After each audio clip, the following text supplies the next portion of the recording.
And we are live. Well, hello, everybody, and welcome to the 16th Annual Scissortail Creative Writing Festival. For 16 years, we've been meeting in Ada, Oklahoma, and listening to poets and fiction writers from across the country. And we are so glad that you've joined us. We are doing it virtual, of course, this year because of the pandemic. We are excited to go back live in 22, and we have every hope that will happen. But in the meantime, we have 7 great sessions for you this weekend, today, Friday, and Saturday. And 6 of those sessions will be delivered by outstanding poets and writers. And our 7th session is East Central University students, and we hope that you tune in for all 7 of these sessions. There will be live streams, simulcast on YouTube. And if you miss one, you can go back and see it on YouTube later. And you can make comments on YouTube if you wish, or you can contact the authors directly. I need to say a few thank yous. First of all, this great technology that makes this possible is because of Professor Mike Maxwell in the Mass Communication Department, who's doing all the magic. It's really poetic to watch him figure all this out, and it's great, once again, to be the dumbest guy in the room, and that's where I'm most comfortable. And we're in the Thrash TV studio here at East Central University in the Fine Arts Building. And it's a wonderful thing. And we look forward to you coming back to campus with us in 22. I want to say a special thank you to the Oklahoma Arts Council, who has been so faithful to contribute significantly to us over the years, and they have been faithful through the pandemic. Thank you, OAC. We are indebted to the Darrell Fisher Lectureship, which makes much of this festival possible, makes the high school writing contest possible. And if you'll go to the ECU Scissortail blog spot, you'll see the winners of the annual high school contests. Again, an enormous amount of entries, and those were judged, and we have those winners, and the amount of money that they won is posted on the blog spot. Thanks to all of you who entered, over 600 entries. It's amazing. I want to say thank you to all of my colleagues in the English and Language Department and to the administration for East Central who makes this possible. The schedules have been posted on Facebook and on the blog spot and everywhere else, but please note that we have a 4 o'clock session today, a 6 o'clock session this evening. Andrew Geyer, many of you know him, a tremendous fiction writer, will be leading tonight at 6 p.m. Tomorrow at 4 p.m., Tiffany Midge from out in the Great Northwest, a wonderful poet and satire essayist, will be going. Quresh Ali Lansana from Tulsa will be on at 6 o'clock tomorrow night, Friday, April the 2nd. Saturday at 2 o'clock, BC students. Great experience with them. 4 o'clock, Barbara Crooker, really fabulous poet from Pennsylvania. And we'll finish on Saturday night at 6 p.m. with Octavio Quintanilla from San Antonio. So a really lovely lineup of outstanding authors. Let's get to it. Kai Coggin is a friend of mine, and I'm just thrilled that she's here. There's a long story here, but Kai is from Hot Springs, Arkansas. She is responsible for Wednesday night poetry. Some of you know about this. For 1,680, that's right, 1,680 consecutive Wednesdays, there has been an open mic in Hot Springs, Arkansas. It was started by a mutual friend of ours, Bud Kinney, who now has passed on. Kai took it over 2 or 3 years ago, just in time for the pandemic, and she has turned it into a worldwide phenomena on the net. So that alone is worthy of of more gold stars than we could throw at her. But even more so, she is an outstanding poet. She is the author of 3 books, Periscope Heart, Wingspan, and Incandescent. And you can order the books from her directly, KaiCoggin.com, K-A-I, Coggin, C-O-G-G-I-N.com. More about that later. What I love about Kai's poetry is that she's a strong and fierce voice for social justice, for marginalized people. She's inclusive, but her poetry also has a wonderful lyric that is human and brings us all together in a very safe way. And I think you're really going to love her. And so I'm going to turn it over to Kai and get out of the way. Kai, thank you for joining us, and have a good read. Thank you so much, Ken, and everyone at the Scissortail Creative Writing Festival. I'm really, really honored to be here to celebrate with you all virtually and to kick off this festival on April 1st, the very first day of National Poetry Month. I'm just honored to be here. So thank you to everyone who is helping in the background to put this on. I hope that you're all safe and that you are all ready to meet in person next year. I'm excited to hear that in 2022, hopefully we'll be back in person. I'm going to share some poems tonight from my three collections that Ken just mentioned. And I'm just going to read several from each book, and then I'll finish off with some new poems that have been written since this pandemic started. So my first book is Periscope Heart, and I'll just start by reading a poem from there. For much of my life, I have struggled with body image issues. And so this poem is about being a constant before picture. Constant before picture. There is nothing wrong with being the constant before picture, the widened mirror that women stand in front of to judge their own beauty and bigness, to see that they are the lucky after photo. Maybe after exercising, I could see my feet from up here. Maybe after eating better, I wouldn't have to roll into the next room. They are the skinny versions of this obvious whale. But keep your silent snickers and sympathy to yourself, because I've been on both sides of this body. I was a size 24 and went down to a size 4 in a little over a year. My friends and family miss the fat me, the silent, sarcastic sponge, the stoic statue they could lean on, the funny one. You know, because fat people are always funny, right? The wallflower waiting. They did not know what to do with that much beauty, but I knew I always had it. I know I still do. I'm a size 14 now, 16 some days, tipping the scales back on the side of voluptuous because there is too much riding on these bones, too much light holding this body up to be that small, too much fight to be that frail. You can't hold a fire in a thin, straight line and expect to be warmed. You must keep it wide and strong. Spread me out to light the villages. There is more than enough of me to go around. My body sustains people, gives life. My flesh feeds, glows, has dreams tucked away in its folds, pillows the weary heads. I hold the sun between my hips. My thick tree trunk thighs root a lineage of Amazons and volcanoes. I am too big to be that small. Size 4 cannot hold my charge, my fire, my passions, the comets that fire out of my mouth, the pulsing vibrations of energy from the galactic center that electrify my spine and dance like an arrow of flame from the heavens. You try and put all that goddess into a tiny little shell. I may look like a before picture to you, but all you have is that so called perfect body. I hold heavens inside me. I carry lifetimes on these beautiful, holy feet. Planets are my swollen breasts, and my shoulders, they hold up the stars.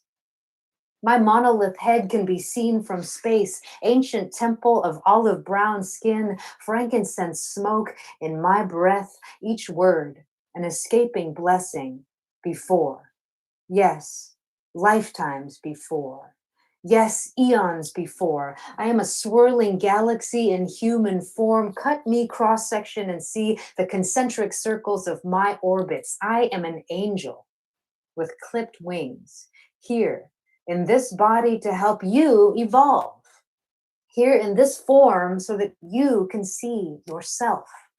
I hold everything you will never know in this giant, glorious vessel. Thank you. I always like to start off that one at any reading, and especially in person. You know, it's so different here because I can't hear you clapping or, going, hell yeah. But I like to start that poem. It kind of lights a fire under my ass, and I also like to take a minute to let you all reflect on yourself and to reflect a little vibration of self-love out there. So we are on Zoom here. You're probably at home in your office or on your couch watching this simulcast right now. So I just want you to do something with me. I want you to give yourself a hug. So put your hands up just like this. Cross them over your chest just like this and give yourself a little hug, please. It's been a wild year. I just want you to say, I am beautiful. Go ahead and repeat it after me. I am beautiful. I love you, self. I love you, self. You're sexy, self. Okay, good. Thanks a lot. So just love yourself, people. Love yourself. We've been through so much. Be gentle with yourself. The next poem I'm going to read is called Language. And I'm going to read a lot of love poems. I am a queer woman of color living in a very red state in Arkansas, next door to y'all, and so I like to be loud and proud with my queerness, with my marriage to my beautiful wife, with just everything that I am that goes against the systems that try to oppress me every day. This is called Language. I want to love you like a language, speak you on my tongue until I am no longer foreign to your body, until I am fluent in the movement of your skin and bones, the tones of you spoken in a crowd, hovering over my head, translated into the song of home. I want to learn you like a language, pronounce your perfection with all the inflections of voice that my mouth can muster. What is your word for love? Love. What does kiss mean when I speak it through your lips? The vocabulary of your body parts I want to study and label and learn and forget and learn again. I want to speak you like a language, the words that beckon beauty from the stillness, the sounds that create life from the invisible, the discourse of desire mastered by repetition. I want to repeat you. I want to repeat you. I want to repeat you. The phraseology of fire, rewire my mouth to speak in these native tongues, the dialogue and dialect of Amazon, grace, verbose vernacular from the Isle of Lesbos. Sappho's speaks in fragmented lyrics, and you are a song that I am memorizing with each passing breath. I want to speak you like a language, rich in history, music from the pit of my stomach, the diaphragm of holding onto the controlled air exhaled. I want to take time to release you into the atmosphere, breathe you out into the wild night love. Maybe you will see the mirror that I make of you in the sky, and maybe you will find me. And together, we will sweep up all the stars into our chests and howl in every language we have ever known.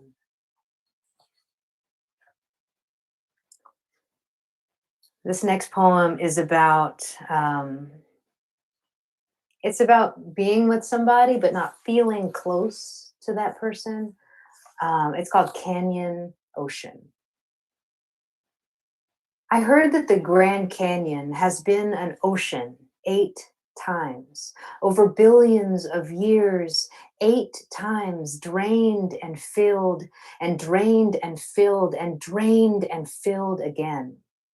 This gaping wide mouth of orange earth has swallowed the weight of the sea, drank the spillage of fish and crustaceans enough to fossilize in the time of limestone, layered with species of feet and fin, this irrepressible pushing and pulling dance of come hither and let go, desert floor to ocean floor shift in the consciousness of the land.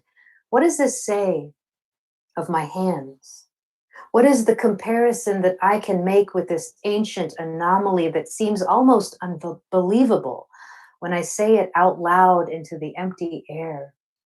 The Grand Canyon has been an ocean 8 times. My hands have been filled with you, emptied of you, and filled again.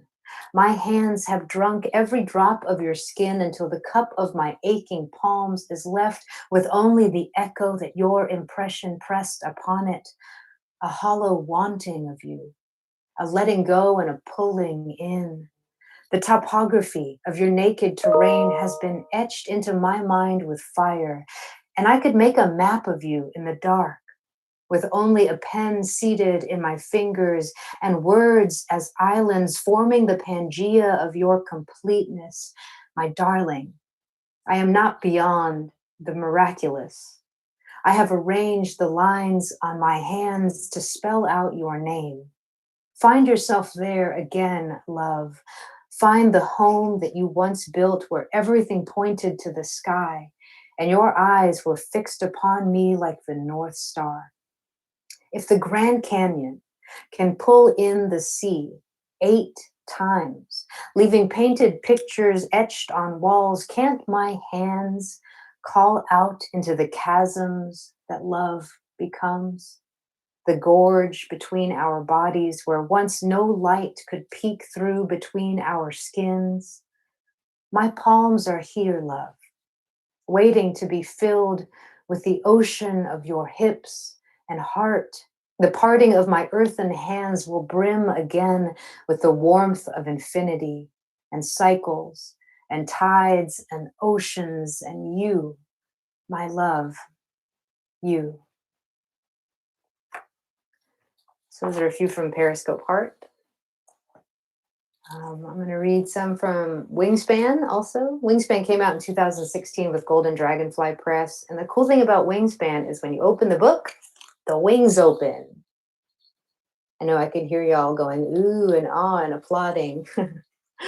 I'm going to read, it's Holy Week right now for all you Christians that are out there. I narrowly escaped being raised Catholic, but I do have a lot of poems that provide allusions to Christianity and, you know, Holy Week and stuff. So the first poem I'm going to start with from Wingspan is called Ashes, and I wrote it on Ash Wednesday.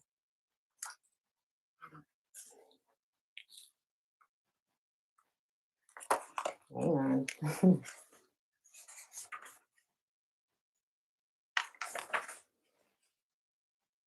You know, when you have a reading and then you write down the page number and then it's like, oh, that's actually not the page number.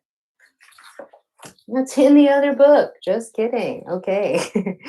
It's in Periscope Heart as well. So we'll go back to that book. And here it is. Ashes. This will be the last one from Periscope Heart. Cover me in ashes, not just the little cross on my forehead. Lift up the soot and cinder of something beautiful burned and bathe me in a veil of blackness.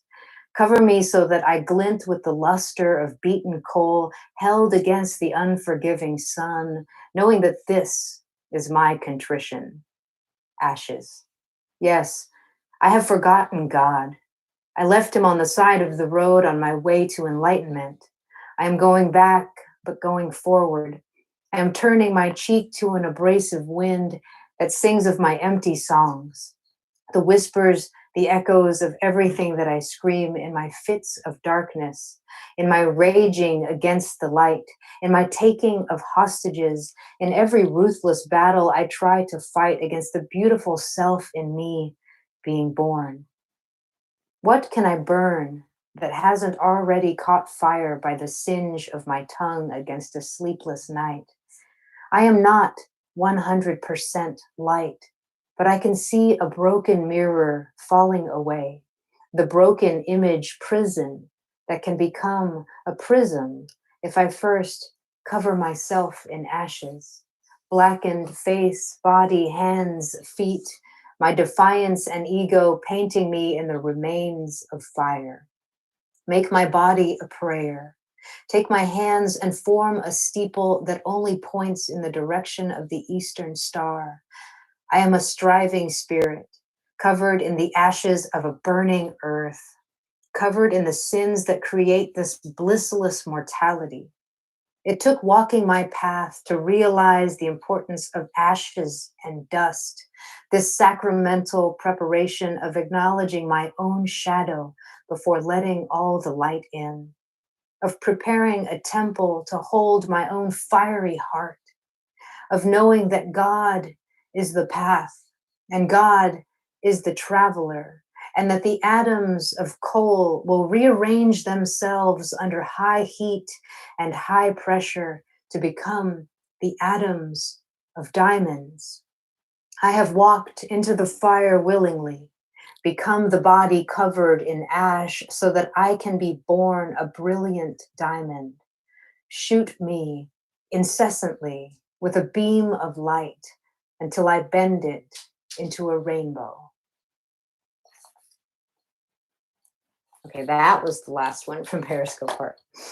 And now for into Wingspan. I'm going to read a couple from here. Ken mentioned that a lot of my work focuses on social justice, and that is very true, especially around 2015 and 16. The world started changing, 2014 even with police brutality against young Black boys. And so I started focusing a lot on amplifying that experience and that struggle, just so that, you know, just so that it could be heard, that it could be seen. I feel like if you have a platform, it's your responsibility to use that platform to amplify marginalized experiences. And as a queer woman of color, I definitely have felt that side of marginalization. And so whenever I have a stage, I want to say Black Lives Matter. Whenever I have a stage, I want to say Stop Asian Hate, especially now. We've got to come together. We've got to come together. So this poem that I'm going to read, I wrote right after one of the Wednesday night poetry readings when two older white men got on the microphone and they sang Dixie. And it was, well, I'll just read you the poem. It's called, Upon Hearing Two White Men Sing Dixie at Open Mic After the Charleston Massacre, Don't Look Away, Dixie. Yes, I know this is the South.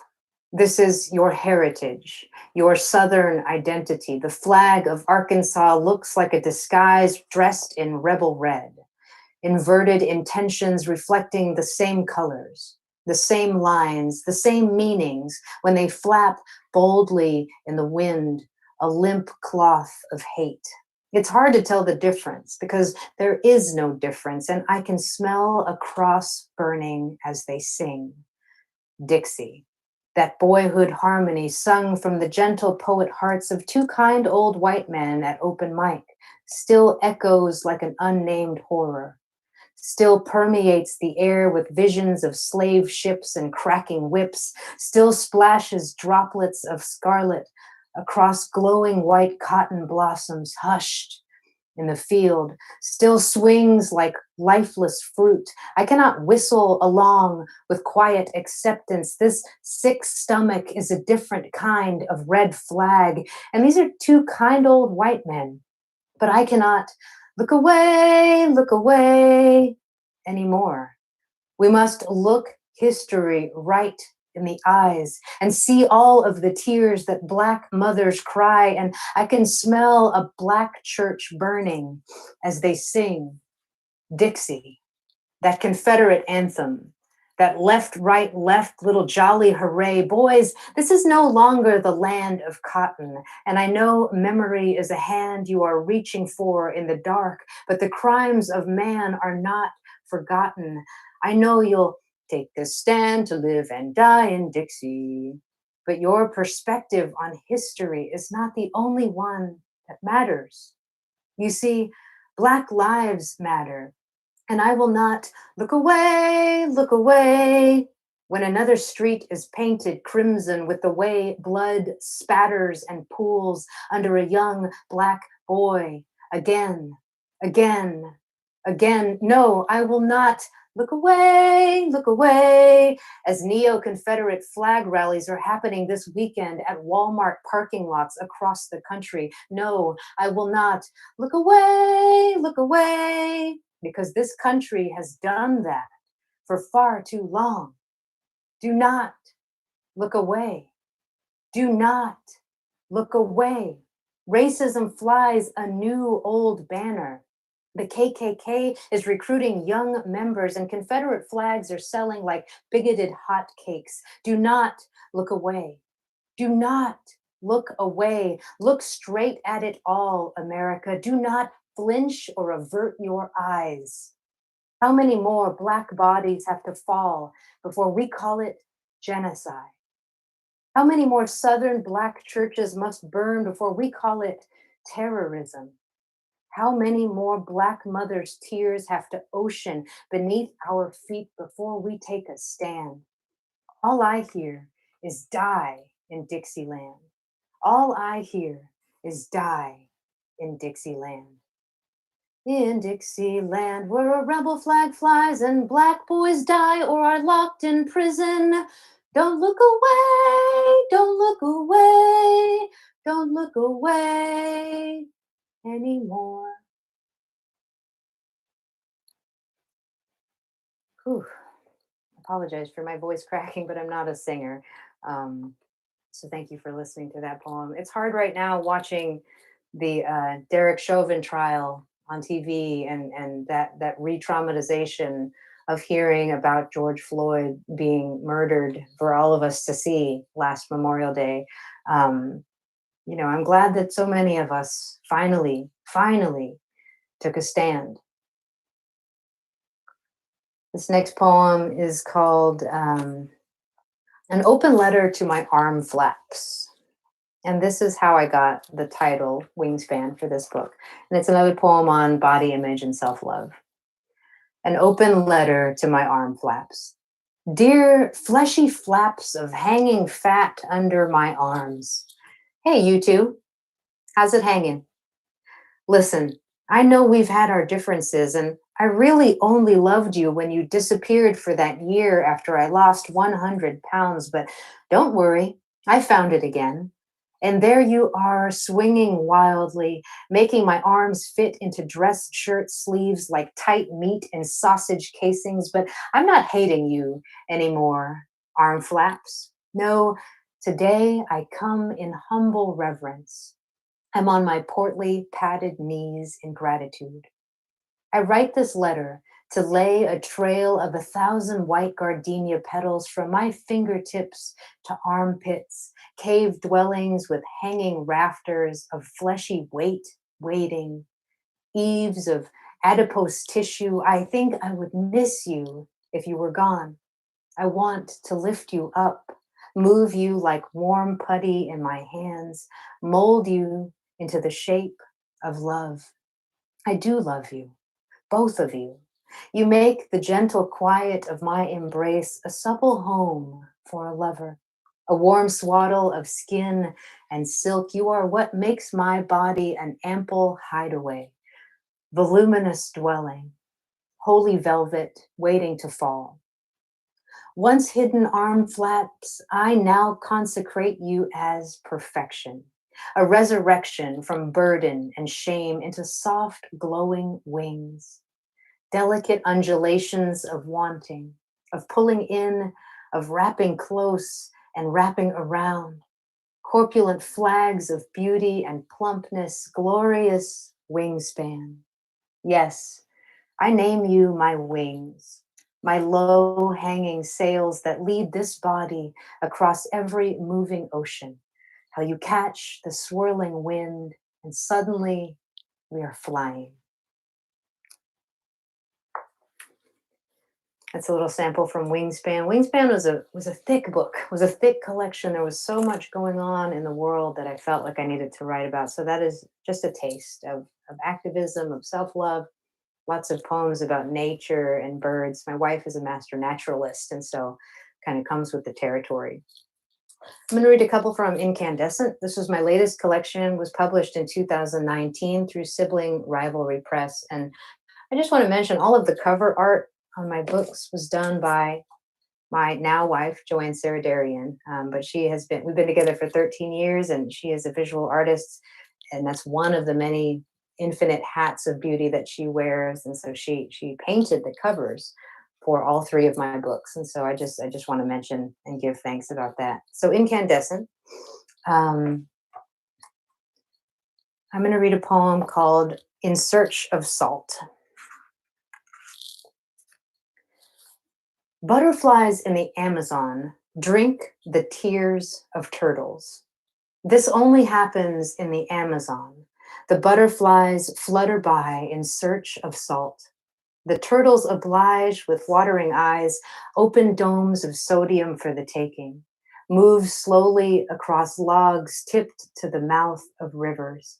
Leathery wet skin, dark shells glisten in the Amazon sun. Signal flash dinner bell to floating color swarms thirsty with need. If you have never seen a turtle wear a bright crown of flame in orange and yellow butterflies, you have perhaps missed more in your life than you know. There are miracles of nature right outside your doorstep, symbiotic relationships of hands being held that might look like paws, or hooves, or wings, because nature has a way of working together. Trees drop seeds that feed the wild creature who wanders the forest and squats to plant that seed in newly fertilized ground, steaming. The beaver dams the stream, and the salmon gather by the wall, offering their cold, slick bodies to the black bear hungry in spring. And right outside my window, a cardinal sings, bright red flight against green, his metallic shrill, a song from the other worlds. The seasons revolve around an axis that pulls us all in. We are closer than you think. The oneness pulses invisibly, and you could hear it if you tried. You could feel it in the movement of the air connecting us, our breath all mingling in this unseen space. I breathe you in, and you, me,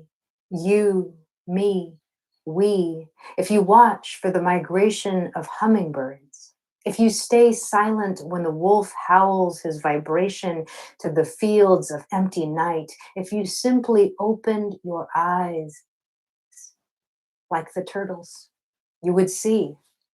If I knew that a butterfly needed my salt in order to produce an egg, in order to create another colorful, airy, winged being, I would sit outside and think of all the saddest things, or perhaps stare directly at the sun until I could nourish every thirsty thing with my tears, my face, an open flower, my heart, the nectar I offer back to the earth.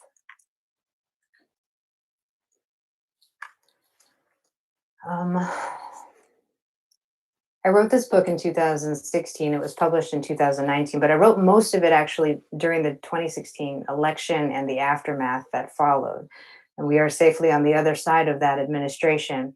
But this book was mostly a book of protest. It was to light a fire of protest against what I saw as a very negative possibility unfolding for humanity, not only in our country but the world.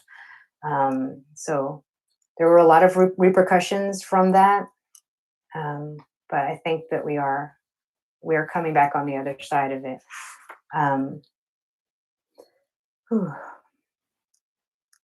This next poem that I'm going to read is called Swastikas into Windows.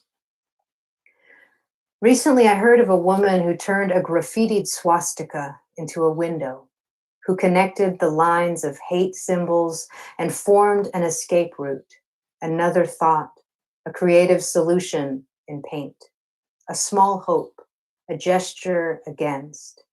If only we could really open up a window, let some blue air waft in, see the clouds rising to remind us of our possibility, see the flowers still in bloom though winter looms close and dark.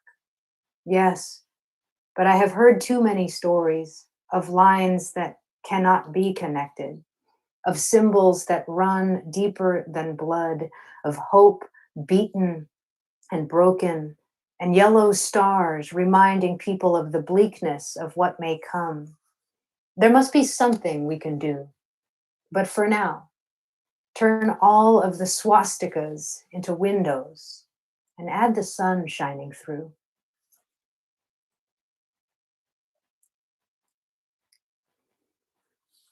This poem is called When the World is a Flood, We Have an Arkansas. Maybe we are all drowning somehow, and this is the ark that saves us. This bowl of soul and green and wood and water. We board this landlocked vessel in our most natural state, 2 by 2. Our 2 eyes, our 2 ears, our 2 hands, our 2 feet, up the ramp of coupled hope and fear onto this barge of escaping chaos for calm. The world is a whirling wanton flood, and we are somehow safe here, slowed down, awestruck by some rare beauty, rising like bright corks that bob on waves of boundless trees. Look how you can still see the stars from here, how they shoot nebulas to the backs of your eyes. Your mind unfolds a new universe. The white noise is green here. Everything hum, hum, buzz with new life. You can hear the opening of buds and flowers turning their cheeks toward sky. We are filled to our volcanic brims with 4,000-year-old water from hot springs, and this too makes us float beyond gravity. See the boat we have built in the ethers. I can stand on this little plot of land and feel like I own the whole world. And if I did, I would give it away freely, just to say, look, there are still places that quiet the moonrise over mountains. There are crystals underfoot vibrating their frequencies through your souls. There are still streams that cut their own wild rush over stones. Fox and frog and bluebird sing a harmony all their own. And I won't forget what I was escaping when I came here. But when I got here, I knew that I was home. Maybe we are all drowning somehow, and this is the ark that saves us, this bowl of soul and green and wood and water. I'm checking my time here. I'm going to read for about maybe 5 to 7 more minutes. I do want to share this one poem from Incandescent before I read one more new poem. A lot of returning to normal for America seems to be mass shootings. And I hope that that is not the case. But in the past couple of months, we have had, as a country, I think already 5 mass shooting incidents. Another one just happened last night. And so guns and America kind of go hand in hand, unfortunately. And so I've been a teacher all my life and a poet. I've worked with children all my life. And one of the saddest things I've ever seen was a first grader hiding under her desk during a lockdown drill. It just broke my heart. And this poem is called Alphabet for American Schools, for the students of Stoneman Douglas High School and all the students in all the schools. A is for AR-15, B, C, D, E, F. G is for gun, gun, gun, loud boom, blood room, lessons learned in school. Alphabet, you never thought you'd die here. Not where you clicked with algebra, had your first crush, started to love poetry, finally remembered your locker combination, played the tuba, made a touchdown, forgot your homework, laughed, learned, blossomed, bloomed. H is for help, help us. I, J, K is for kill, kill, kill. L is for lockdown drill. Alphabet, you never thought becoming a teacher meant knowing how to panic herd 19 high school children into a closet and pray, pray, pray, dear God, pray it doesn't end this way. M is for money. N is for NRA. O is a bullet hole. P is for please, please don't shoot. Alphabet, the blood will never wash away from those classrooms. Every lesson stained, every trigger memory blamed on this trauma that will never scrub clean. Nightmare dreams, running hallway screams. It shouldn't be both a war zone and a school zone. Q is for question their worth, America. R is for run. Run for your lives, children. S is for 17 dead. T is for crosshairs pointed at your heads. U is for United States of guns. V is for victims, countless in this bad dream. Alphabet, those mothers would have kissed their babies longer. would have traded places, would have held them tighter to their chests and said, no, baby, you should stay home from school today, baby. No, baby, stay, stay, stay. W is for why do we fail our children this way? X is drawn on the next target's back. Y is for you know it will happen again. Z is like C. See an alternative to this carnage. See an end to this anguish and pain. See our outrage turn to voices. See our voices turn to votes. See all the guns turning into flowers. See children laughing. See children learning. See children safe and sound in school again. No more thoughts and prayers. A is for action. Those are from Incandescent. And I'm going to finish with a newer poem. And it's a poem that I wrote at the beginning of the pandemic. A lot of poets have been writing a lot of poems during this pandemic.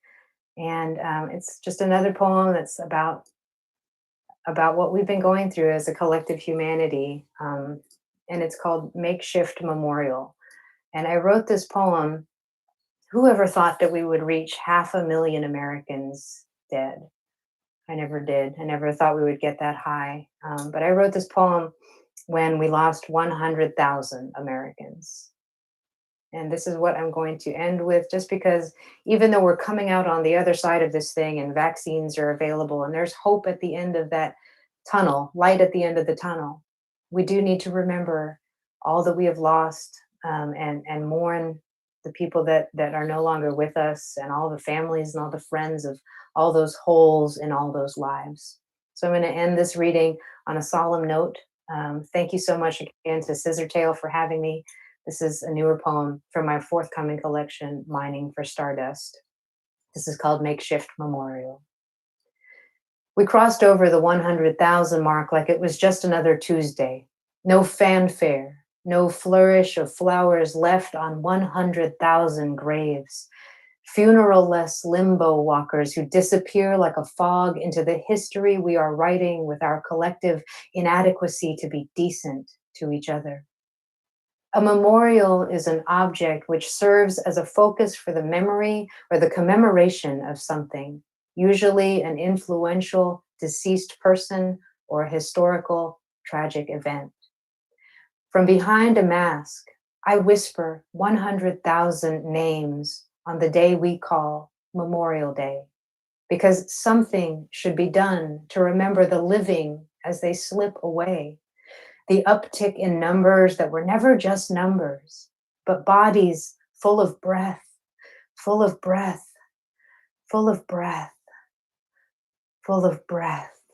Knees and arms, ankles and bellies, cheeks that dimpled at smiles, gaps in teeth, snores when she sleeps, feet that once learned to tango, earlobes that were kissed in moonlight, curls of hair silkened to white, his aching back who worked so hard, her childbearing hips leaving children behind, hands and hands and hands that reach for mine in my mind.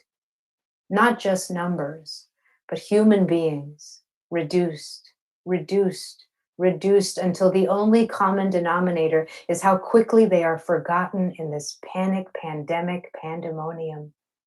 I can't sit with that. No, not today. On Memorial Day, we remember those who fought for our country and died, but half the country forgot those fighting in ICU beds just to stay alive. The collective death toll of our last 4 wars, and half of the country doesn't want to quarantine anymore. 100,000 dead while America throws pool parties, beaches and boardwalks swarm with shoulder-to-shoulder crowds who dismiss the safety of the future for the party of now. Because this is America, land of the free, and don't tread on me, and nobody is going to tell me to wear a mask, and all of those soldiers who died in all of those wars. I guess America can tell them it's too much to ask to protect one another and slow the damn spread. So happy Memorial Day. 100,000 are dead. A mass grave of indifference. red cap rebels drinking their bleach cocktails, and they are here, banging on the door of my reverence to the lost, waving their AR-15s on the Capitol steps of this poem, and I breathe them out. I breathe them out. I breathe them out. I build a makeshift memorial in my heart for the lives we have lost, photos and teddy bears and scraps of poems. I light 100,000 candles in the pit of my rib cage so that when I speak, only the light of them releases into the dark night of this country. I dance with their 100,000 ghosts. I lay their favorite flowers at all of their perfect feet. In the language of the heart, I know their favorite flowers. And I lay a bright "She Loves Me" petal on each of their lips so they can breathe easy, the ethers of beauty, while they rise into becoming new. We have to give them that grace. Even just a thought, a well wish into the stars, we have to give them that grace. Tomorrow in America, a new story will take our focus, will move us into fury or collapse us into numbness. But today, I am a makeshift memorial, a mouth full of epitaphs, a funeral pyre that is burning the sound of 100,000 names into the history of a country too quick to forget. Thank you so much for having me.